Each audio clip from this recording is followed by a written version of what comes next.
ಈ ಕೆಳಗಿನ ಯಾವುದು ತೈಲ ಉತ್ಪಾದನಾ ಕೇಂದ್ರವಲ್ಲ? ಬಾಂಬೆ ಹೈ, ದಿಗ್ಬಾಯ್, ಅಂಕಲೇಶ್ವರ್, ಜಾಮ್ನಗರ್. ಇದರಲ್ಲಿ ಬಾಂಬೆ ಹೈ, ದಿಗ್ಬಾಯ್, ಅಂಕಲೇಶ್ವರ್ ಇವೆಲ್ಲವೂ ಸಮೇತ ಪೆಟ್ರೋಲಿಯಂ ತೈಲೋತ್ಪನ್ನ ಕೇಂದ್ರಗಳಾಗಿದ್ದು ಜಾಮ್ನಗರ್ ಈ ಒಂದು ಗುಂಪಿಗೆ ಸೇರುವುದಿಲ್ಲ.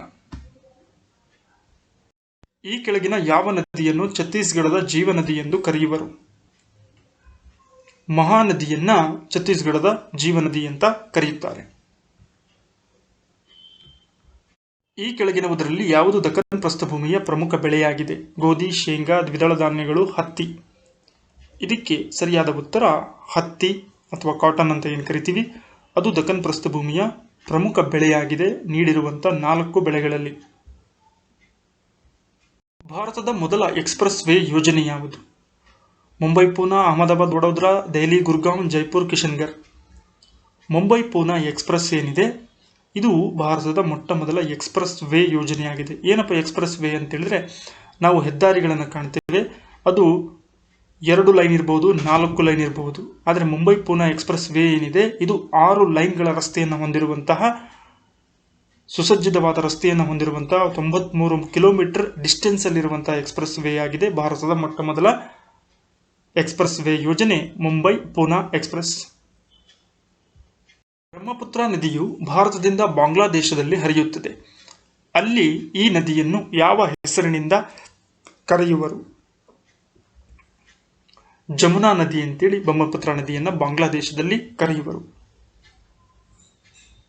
ಉತ್ತರ ಪ್ರದೇಶ ರಾಜ್ಯವು ಎಷ್ಟು ರಾಜ್ಯಗಳೊಂದಿಗೆ ಗಡಿಯನ್ನು ಹಂಚಿಕೊಂಡಿದೆ? ಒಟ್ಟು 8 ರಾಜ್ಯಗಳೊಂದಿಗೆ ಗಡಿಯನ್ನು ಹಂಚಿಕೊಂಡಿದೆ. ಉತ್ತರಾಖಂಡ್, ಹಿಮಾಚಲ್ ಪ್ರದೇಶ್, ಹರಿಯಾಣ, ರಾಜಸ್ಥಾನ್, ಮಧ್ಯಪ್ರದೇಶ್, ಛತ್ತೀಸ್ಗಢ, ಜಾರ್ಖಂಡ್ ಮತ್ತು ಬಿಹಾರ್. ವಾಘಾ ಗಡಿಯು ಯಾವ ಗಡಿರೇಖೆಯೊಂದಿಗೆ ಹೊಂದಿಕೊಂಡಿದೆ? ಡ್ಯುರಾಂಡ್ ರೇಖೆ, ಮ್ಯಾಕ್‌ಮೋಹನ್ ರೇಖೆ, ಸರ್ ಕ್ರೀಕ್ ರೇಖೆ, ರಾಡ್ಕ್ಲಿಫ್ ರೇಖೆ. ವಾಘಾ ಗಡಿ ಅನ್ನುವಂಥದ್ದು ಏನಿದೆ ಅದು ರಾಡ್ಕ್ಲಿಫ್ ಗಡಿರೇಖೆಯೊಂದಿಗೆ ಹೊಂದಿಕೊಂಡಿದೆ. ಭಾರತದ ಈ ಕೆಳಗಿನ ಯಾವ 2 ರಾಜ್ಯಗಳು ಕಲ್ಲಿದ್ದಲನ್ನು ಹೆಚ್ಚು ಉತ್ಪಾದಿಸುವ ರಾಜ್ಯಗಳಾಗಿವೆ? ನೀಡಿರುವಂತಹ ಆಯ್ಕೆಗಳಲ್ಲಿ ಜಾರ್ಖಂಡ್ ಮತ್ತು ಛತ್ತೀಸ್ಗಢ ಏನಿದೆ ಇವು ಭಾರತದ ಪ್ರಮುಖ ಕಲ್ಲಿದ್ದಲು ಉತ್ಪಾದನಾ ರಾಜ್ಯಗಳಾಗಿದ್ದಾವೆ. ಏಷ್ಯಾದಲ್ಲಿ ಮೊದಲಿಗೆ ಜಲವಿದ್ಯುತ್ ಯೋಜನೆ ಆರಂಭವಾದಂಥ ವರ್ಷ ಯಾವುದು? ಇದಕ್ಕೆ ಸರಿ ಉತ್ತರ 1902 ಕರ್ನಾಟಕದ ಶಿವನಸಮುದ್ರದ ಜಲವಿದ್ಯುತ್ ಯೋಜನೆ ಇದು. ಈ ಮೂಲಕವಾಗಿ ಭಾರತದ ಮೊಟ್ಟ ಮೊದಲ ಜಲವಿದ್ಯುತ್ ಯೋಜನೆಯೂ ಹೌದು. ಏಷ್ಯಾ ಖಂಡದ ಮೊದಲ ಜಲವಿದ್ಯುತ್ ಯೋಜನೆ ಸಮೇತ ಶಿವನಸಮುದ್ರ ಜಲವಿದ್ಯುತ್ ಯೋಜನೆಯಾಗಿದೆ. ಇದರಲ್ಲಿ ಯಾವುದು ಹುಲಿ ಸಂರಕ್ಷಿತ ಧಾಮವಾಗಿದೆ? ನೀಡಿರುವಂತಹ ಆಯ್ಕೆಗಳಲ್ಲಿ ವಾಲ್ಮೀಕಿ, ಹಜಾರಿಬಾಗ್, ಬಂಡೀಪುರ್ ಕರ್ನಾಟಕ, ನಾಗಾರ್ಜುನ ಸಾಗರ, ಶ್ರೀಶೈಲಂ, ಪೆಂಚ್, ಗೆರ್ವಾಲ್. ಇದರಲ್ಲಿ ಹುಲಿ ಸಂರಕ್ಷಿತ ರಾಷ್ಟ್ರೀಯ ಅಭಯಾರಣ್ಯಗಳು ಯಾವುವು ಅಂತ ನೋಡೋದಾದ್ರೆ ಇದಕ್ಕೆ ಸರಿ ಉತ್ತರ ಮೇಲಿನ ಎಲ್ಲವೂ, ಅಂದ್ರೆ ಎಲ್ಲವೂ ಕೂಡ ಹುಲಿ ಸಂರಕ್ಷಿತ ಧಾಮಗಳಾಗಿದ್ದಾವೆ. ನೊಮ್ಯಾಡಿಕ್ ಎಲಿಫೆಂಟ್ ಯಾವುದರ ನಡುವಿನ ಮಿಲಿಟರಿ ಕಸರತ್ತಾಗಿದೆ? ಅಂದ್ರೆ ಯಾವ ದೇಶಗಳ ನಡುವೆ ನಡೆದಂತಹ ಮಿಲಿಟರಿ ಸಮರಾಭ್ಯಾಸದ ಹೆಸರಾಗಿದೆ? ಸರಿಯಾದ ಉತ್ತರ ಭಾರತ ಮತ್ತು ಮಂಗೋಲಿಯಾದ ನಡುವೆ ನಡೆದಂತಹ ಮಿಲಿಟರಿ ಸಮರಾಭ್ಯಾಸದ ಹೆಸರು ನೊಮ್ಯಾಡಿಕ್ ಎಲಿಫೆಂಟ್ ಆಗಿದೆ. ಪ್ರಪಂಚದ ಮೊದಲ ಮಹಿಳಾ ಪ್ರಧಾನಿ ಯಾವ ದೇಶಕ್ಕೆ ಸೇರಿದವರು? ಶ್ರೀಲಂಕಾ ದೇಶಕ್ಕೆ. ಸಿರಿಮಾವೋ ಬಂಡಾರನಾಯ್ಕೆ ಏನಿದ್ದಾರೆ ಅವರು ಪ್ರಪಂಚದ ಮೊದಲ ಮಹಿಳಾ ಪ್ರಧಾನಮಂತ್ರಿ, ಶ್ರೀಲಂಕಾ ದೇಶಕ್ಕೆ ಸೇರಿದವರು. ಇನ್ನು ಭಾರತಕ್ಕೆ ಸಂಬಂಧಪಟ್ಟ ಹಾಗೆ ಭಾರತದ ಮೊದಲ ಮಹಿಳಾ ಪ್ರಧಾನಮಂತ್ರಿ ಶ್ರೀಮತಿ ಇಂದಿರಾ ಗಾಂಧಿಯವರು. ದಿ ಮೇಕಿಂಗ್ ಆಫ್ ಮಹಾತ್ಮ ಚಲನಚಿತ್ರದ ನಿರ್ದೇಶಕರು ಯಾರು? ಖ್ಯಾತ ಬಂಗಾಳಿ ಸಿನಿಮಾಗಳ ನಿರ್ದೇಶಕರಾದಂತಹ ಶ್ಯಾಮ್ ಬೆನ್ಗಲ್ ರವರು ದಿ ಮೇಕಿಂಗ್ ಆಫ್ ಮಹಾತ್ಮ ಚಲನಚಿತ್ರದ ನಿರ್ದೇಶಕರಾಗಿದ್ದಾರೆ.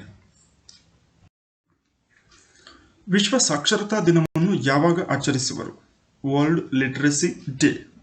ಇದಕ್ಕೆ ಸರಿಯಾದ ಉತ್ತರ ಸೆಪ್ಟೆಂಬರ್ 8 ವಿಶ್ವ ಸಾಕ್ಷರತಾ ದಿನವನ್ನಾಗಿ ಆಚರಿಸುವರು. ತಟ್ಟೇಕಾಡ್ ಪಕ್ಷಿಧಾಮ ಅಥವಾ ಸಲೀಂ ಅಲಿ ಪಕ್ಷಿಧಾಮ ಅಂತಾನೂ ಕೂಡ ಕರಿತೀವಿ. ಇದು ಯಾವ ರಾಜ್ಯದಲ್ಲಿದೆ? ಇದಕ್ಕೆ ಸರಿಯಾದಂತಹ ಉತ್ತರ ಕರ್ನಾಟಕದ ನೆರೆಯ ರಾಜ್ಯವಾದಂತಹ ಕೇರಳದಲ್ಲಿ ತಟ್ಟೇಕಾಡ್ ಪಕ್ಷಿಧಾಮವನ್ನು ಕಾಣುತ್ತೇವೆ.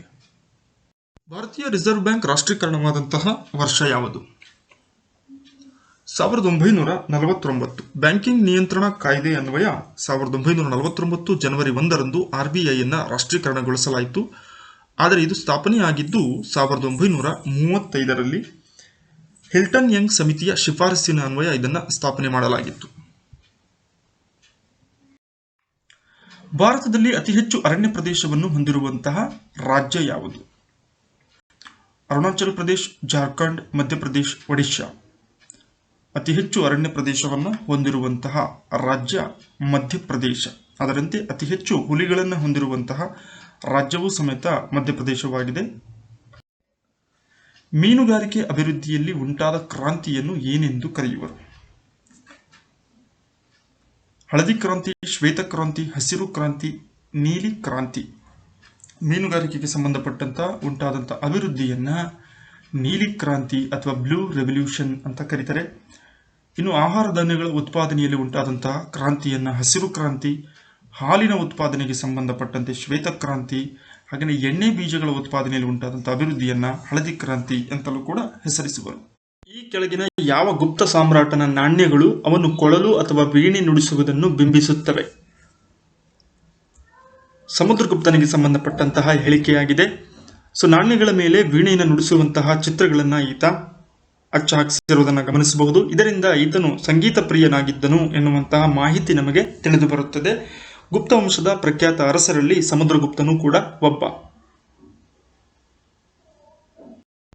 ಅಶೋಕನ ಕಾಲದ ಯಾವ ಶಾಸನವು ಕಳಿಂಗದ ಮೇಲಿನ ವಿಜಯದ ಬಗ್ಗೆ ವರ್ಣಿಸುತ್ತದೆ?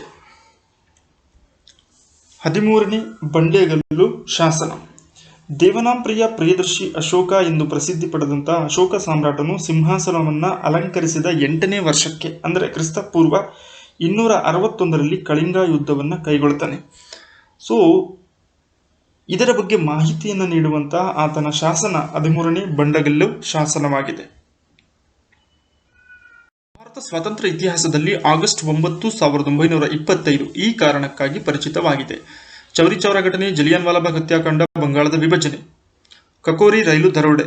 ಈ 4 ಘಟನೆಗಳಲ್ಲಿ ನಡೆದಂತಹ ಸಂದರ್ಭ ಕಕೋರಿ ರೈಲು ದರೋಡೆಯಾಗಿದೆ. ಇದರ ನೇತೃತ್ವವನ್ನು ವಹಿಸಿದಂಥವನು ರಾಮ್ ಪ್ರಸಾದ್ ಬಿಸ್ಮಿಲ್ಲಾ ಎನ್ನುವಂತಹ ಕ್ರಾಂತಿಕಾರಿ ನಾಯಕ.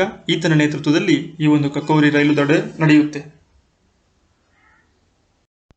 ಕ್ರಾಂತಿಕಾರಕ ಸಂಸ್ಥೆ 1904ರಲ್ಲಿ ಯಾರಿಂದ ಸ್ಥಾಪನೆಯಾಯಿತು? ವಿ.ಡಿ. ಸಾವರ್ಕರ್ ಅಥವಾ ವಿನಾಯಕ ದಾಮೋದರ್ ಸಾವರ್ಕರ್ ರಿಂದ ಈ ಒಂದು ಕ್ರಾಂತಿಕಾರಕ ಎನ್ನುವಂತಹ ಸಂಸ್ಥೆ ಸ್ಥಾಪನೆಯಾಯಿತು. ಈ ಕೆಳಗಿನ ಯಾವ ಸಂಸ್ಥಾನ ಹೊರತುಪಡಿಸಿ 1947ರ ನಂತರ ಎಲ್ಲಾ ರಾಜ್ಯಗಳು ಭಾರತದ ಒಕ್ಕೂಟವನ್ನು ಸೇರಿಕೊಂಡವು? ಜುನಾಗಢ್, ಹೈದರಾಬಾದ್, ಕಾಶ್ಮೀರ, ಮೇಲಿನ ಎಲ್ಲವು. ಸರಿಯಾದ ಆಯ್ಕೆ ಮೇಲಿನ ಎಲ್ಲ ಸಂಸ್ಥಾನಗಳು ಸಮೇತ ಭಾರತ ಒಕ್ಕೂಟವನ್ನು 1947ರ ನಂತರ ಸೇರಿಕೊಳ್ಳುತ್ತವೆ. ಆದರೆ ಬೇರೆ ಬೇರೆ ರೀತಿಯಲ್ಲಿ ಅವುಗಳನ್ನು ಸೇರ್ಪಡೆ ಮಾಡಿಕೊಳ್ಳಲಾಯಿತು. ಭಾರತಕ್ಕೆ ಸ್ವತಂತ್ರ ಬಂದಾಗ 3 ಸಂಸ್ಥಾನಗಳು ಭಾರತದ ಒಕ್ಕೂಟವನ್ನು ಸೇರೋದಕ್ಕೆ ನಿರಾಕರಣೆಯನ್ನು ಮಾಡ್ತವೆ. ಜುನಾಗಢ್, ಹೈದರಾಬಾದ್ ಮತ್ತು ಕಾಶ್ಮೀರ ಸಂಸ್ಥಾನಗಳು. ಇವುಗಳ ವಿಲೀನೀಕರಣಕ್ಕಾಗಿ ಸ್ಟೇಟ್ ಮಿನಿಸ್ಟರಿ ಸಮಿತಿಯನ್ನು ರಚಿಸಿದಾಗ ಸರ್ದಾರ್ ವಲ್ಲಭಾಯ್ ಪಟೇಲ್ ಅಧ್ಯಕ್ಷತೆಯಲ್ಲಿ ಜುನಾಗಢ ಸಂಸ್ಥಾನ ಏನಿದೆ ಮತ ಹಾಕುವ ಮೂಲಕ ಒಕ್ಕೂಟಕ್ಕೆ ಸೇರ್ಪಡೆಯನ್ನು ಮಾಡಿಕೊಳ್ಳಲಾಗುತ್ತೆ. ಕಾಶ್ಮೀರ ಏನಿದೆ 1947 ಅಕ್ಟೋಬರ್ 26ರಂದು ಸಹಿ ಮಾಡುವ ಮೂಲಕ ಒಕ್ಕೂಟಕ್ಕೆ ಸೇರ್ಪಡೆಯಾಯಿತು.